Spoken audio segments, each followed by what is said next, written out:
Now, both Marvel and DC have introduced futuristic versions of their iconic characters. You might know Miguel O'Hara, the Spider-Man of the year 2099, or Terry McGinnis, the protagonist of Batman Beyond. But no storyline took this idea further than DC 1 Million, which introduced analogs of DC heroes from a very distant future, the 853rd century. Some of you might have thought they're from the year 1 million. After all, the comic itself is called DC 1 Million. But DC specifically chose the year 85,271 because this is the year when the 1 millionth issue of Action Comics, the iconic series that introduced Superman, would be released. This event is different from other comic book events. It doesn't really offer a big crossover, nor does it have massive universe-ending threats like most comic events usually do. Instead, DC 1 Million revels in being a big, dumb event and can be best described as pure 90s fun. It introduces some of the most ridiculous concepts in DC, but does it with self-awareness and respect for the essence of the characters it explores. So,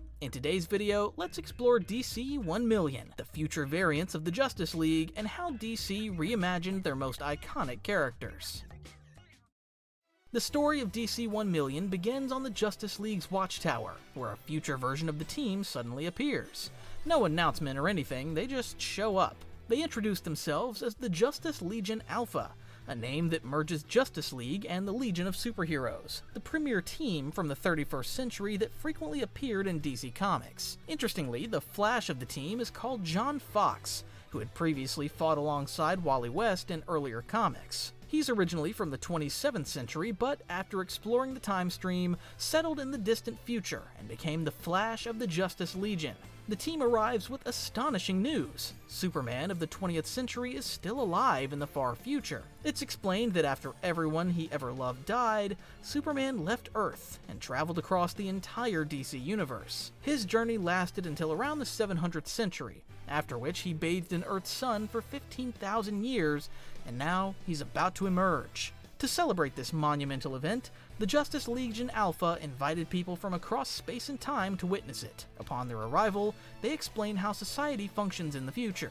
The Justice League's, and especially Superman's, legacy has endured well into the distant future, with 20th century superheroes venerated as legends. Humanity has advanced and colonized the entire solar system.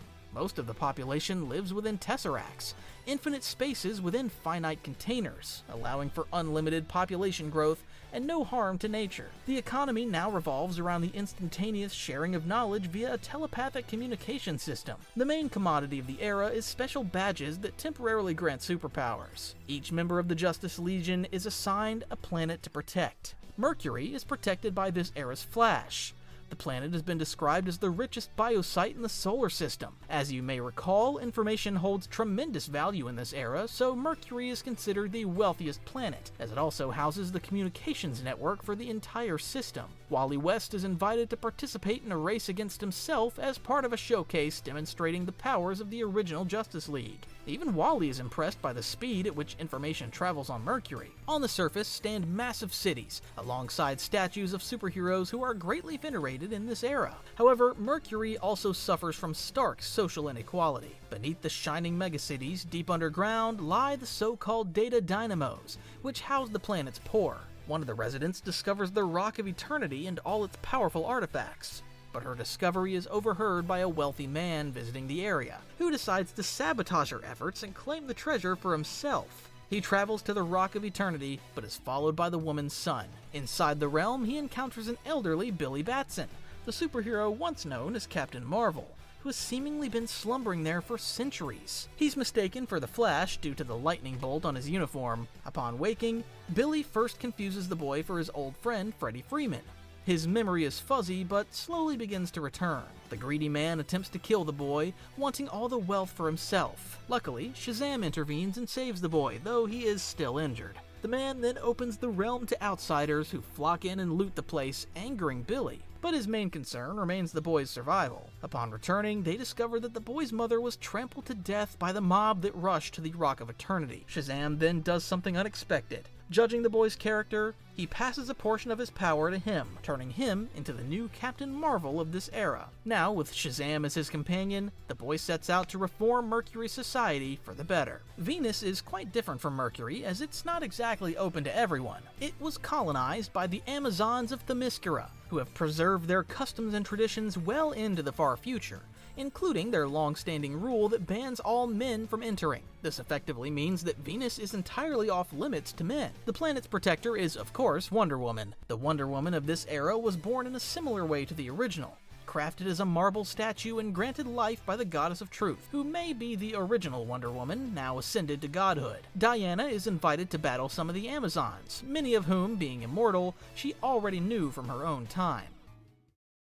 Earth stands out as one of the most important planets, as it is, after all, the origin of all humanity. The planet is protected by this era's Superman, Kal Kent, who, in addition to the typical abilities of Kryptonians, possesses strong telepathy and higher dimensional senses.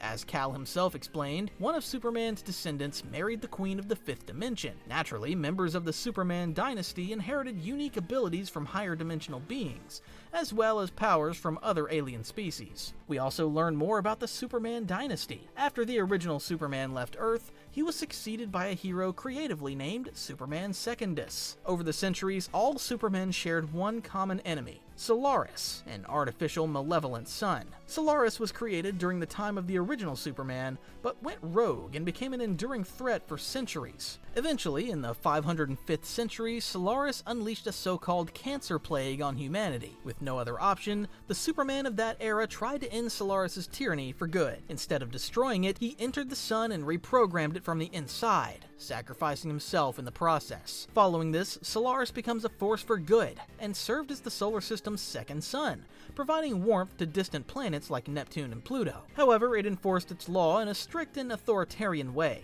even punishing people before they committed crimes. Eventually, Solaris was limited to only providing warmth and stripped of its legal authority. Unbeknownst to humanity, it began plotting once again, this time to destroy both Justice Leagues and eliminate Prime Superman, who was still bathing in the sun. Solaris teamed up with Vandal Savage, an immortal villain alive in both eras, and corrupted a member of the Justice Legion, Starman, using him to initiate its plan. Solaris infected another member, Hourman, an android, who, upon arriving in the past, unleashed a virus that infected everything. Starman also planted a piece of kryptonite on Mars to be used against Prime Superman in the future. However, Starman changed his mind after a conversation with his distant ancestor, the original Starman of the 20th century, Ted Knight. Ted explained that not all Starmen throughout history were heroes. Some were villains, and that their lineage had traces of both good and evil. Starman 1,000,000 realized he had never asked to be a hero, and initially accepted Solaris' offer to abandon his responsibilities. But after reflecting on Ted's words, that if he could find villainy within himself, he might also find something good, he decided to embrace his role as a hero. Instead of killing his ancestor, he sacrificed himself to stop Solaris. When Solaris attempted to kill Prime Superman, it was revealed that the kryptonite had been replaced by a Green Lantern ring. With it, the original Superman emerged from the sun more powerful than ever, and the schemes of Solaris and Vandal Savage were thwarted. Interestingly, when Green Lantern Kyle Rayner fought Solaris, it was noted that Solaris hadn't encountered this power before, suggesting that Green Lanterns no longer exist in this era. Later comics reveal that after Mogo, the sentient planet who served as a Green Lantern, died, the Corps couldn't rebuild its ranks. In the future, Green Lanterns are replaced by Gold Lanterns, though their powers have not yet been fully defined. Probably one of the most interesting planets of this era is Mars. We already mentioned that Superman is still alive in the 853rd century, but he's not the only superhero to survive that long.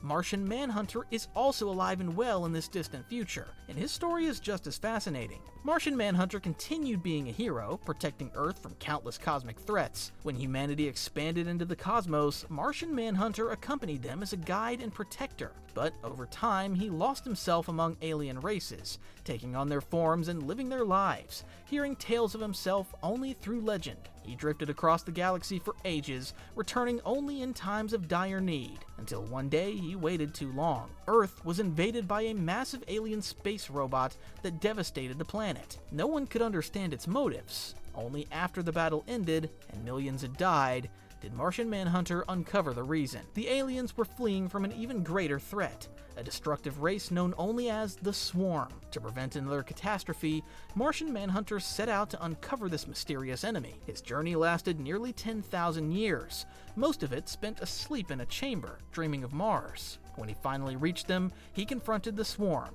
mindless creatures bent solely on destruction. The fight eventually reached Earth, where modern superheroes under his leadership defeated the invaders. But Martian Manhunter felt no triumph. After centuries of war, he was exhausted. He decided to rest, settling on Mars, though his legendary status remained. Countless beings sought him out for advice and guidance. For a brief time, he was finally at peace, until the arrival of Darkseid. The ancient god sought to conquer Mars, as well as the rest of the solar system, and turn the planet into another apocalypse. The battle was brutal, but Martian Manhunter had one final ace up his sleeve. Knowing he couldn't defeat Darkseid in direct combat, he trapped him. They were both teleported to the Source, the divine omnipotent energy of the DC Universe. The Source declared that Darkseid's time had ended and escorted him to an unknown destination. It then asked Martian Manhunter what he desired. He replied that he wants Mars, as clean and beautiful as he remembered it, and that he wants peace. In response, the Source fused Martian Manhunter with the entire planet. He and Mars became one, granting him full control over it. Over the centuries, humans who had settled on Mars began to evolve, gradually resembling Martians. After millennia of conflict, Martian Manhunter finally achieved what he had sought his entire life: peace, rest, and the chance to care for his people. Another person from the 20th century who's still alive in this era is Lobo, the intergalactic bounty hunter. If you're familiar with Lobo, you'd know he's forever banned from entering the afterlife, making him essentially immortal. However, Lobo isn't exactly happy to be living in this era. He's no longer a bounty hunter, as the practice has been deemed illegal, and the Justice Legion is very effective at enforcing the law. With no bounty hunting, Lobo has lost his way. He's gained a lot of weight and now works as a con man. We see him locked in a cage, presented to tourists as the oldest man alive. Lobo then breaks out and lashes out at the crowd, while the show's presenter exclaims that Lobo can only be calmed down with money, prompting the terrified crowd to throw cash at him before fleeing. Of course, this was all part of the act. After all, in this era, Lobo's a con man, and while being a con artist earns him money, he says it's nothing compared to what he made as a bounty hunter. He'd do anything to return to that job. Suddenly, a woman appears and offers him a ludicrous amount of cash to hunt down a man named Malo Perverso, who, in this timeline, is actually a fictional character used to scare children. Thrilled by the opportunity to bounty hunt again, Lobo accepts the job. He terrorizes the solar system in search of this mysterious figure. When he finally finds him and engages in battle, he discovers that Malo is actually a shapeshifter known as the Clayman. Clayman reveals that the real Malo fled into a black hole, and no one has dared to follow. Naturally, Lobo does. He travels into the black hole and is teleported to the far side of the universe, where he's immediately attacked by aliens. But finally, Lobo has found a place where he can be himself again, without the Justice Legion interfering. He tells the aliens he's looking for Malo Perverso, though he admits he doesn't really care if he finds him anymore. Jupiter and Saturn are also featured in this comic, though not much is known about life on these planets. Saturn is protected by this era's Hourman, while Jupiter serves as the headquarters for the Justice Legion. Interestingly, the next planet, Uranus, is nowhere to be found. It's implied that Uranus was destroyed, and in its place now resides Solaris, which is controlled by Starman, who, as we've already discussed, would eventually betray his teammates. There's also Neptune, a planet protected by this era's Aquaman. Neptune is entirely covered in water and is renowned throughout the solar system for its beauty, serving as a popular tourist destination. It's noted that when the Aquaman of the 20th century arrived on the planet, there were about 1 billion tourists visiting. Aquaman observed that the sea life on Neptune appeared alien and mysterious, but he was still able to communicate with them using his powers. He even put on a show for the people visiting the planet. Other than the traditional superheroes we all recognize, this event also features some lesser-known characters. For example, we see this era's Azrael, who in the main continuity is a religious vigilante that even briefly replaced Bruce Wayne as Batman. The future version of Azrael is giving a pair of angelic wings that grant him a very overpowered ability, the power to travel anywhere in a matter of seconds. Unfortunately, this Azrael is kind of a moron and manages to mess up every mission he's sent on. For instance, he sees this era's Green Arrow, who apparently still uses a bow and arrow to fight crime 80,000 years later, battling a monster. Azrael kills the monster, only to realize it was actually Green Arrow's instructor. and they were just training. Azrael even travels back in time and meets himself, something his boss specifically told him not to do under any circumstances. We also see Thomas Monahan, also known as Hitman, an assassin with minor telepathic powers, who was summoned by a group of nerds in the 853rd century. They had heard legends about him and wanted to possess his powers. They even watched Hitman in action when some random superheroes attacked him, and in response, Hitman killed them all, which only fascinated his future fans more. When they explained their request, Hitman told them there were no powers for them to possess. He doesn't really have any. He did all his jobs the old-fashioned way, with guns. He added that he doesn't care about his legacy, that all the stories passed down in the future are lies and exaggerations. His future isn't some grand legend. One day he'll get shot on the job and die, and that'll be his story. This comic was written by Garth Ennis and essentially serves as a parody of the entire event. After Hitman returned to his own time, the people who summoned him tried summoning a different superhero, but instead they brought forth the demon Etrigan, who slaughtered them all. Finally, there is Pluto, a bleak planet that serves as a prison colony and is protected by this era's Batman. This Batman not only possesses the technology of the 853rd century, but is also stated to be one of the most intelligent people to ever live, boasting an IQ of around 1,000. His origin is similar to Prime Batman's. He lived on Pluto with his parents, but at one point a deadly riot broke out, led by a brutal criminal named Zaron. In this violent conflict, criminals massacred all the guards over several days. Children were spared, but they were forced to watch their parents be killed. Most of them were traumatized, with some descending into insanity. One kid, however, swore to never allow such a crime to happen again. He decided to continue the legacy of Batman and became the Dark Knight of this era. With his sidekick, Robin the Toy Wonder, he became protector of Pluto and was soon invited to the Justice Legion. And that concludes our breakdown of DC 1 Million. Not every character was mentioned in this video, but we went over perhaps the most interesting ones. There are many more stories you can explore by reading the event yourself. If you enjoyed this video, you should hit the like button and subscribe to our channel for more fascinating breakdowns like this. Thank you for watching, and see you in the next video.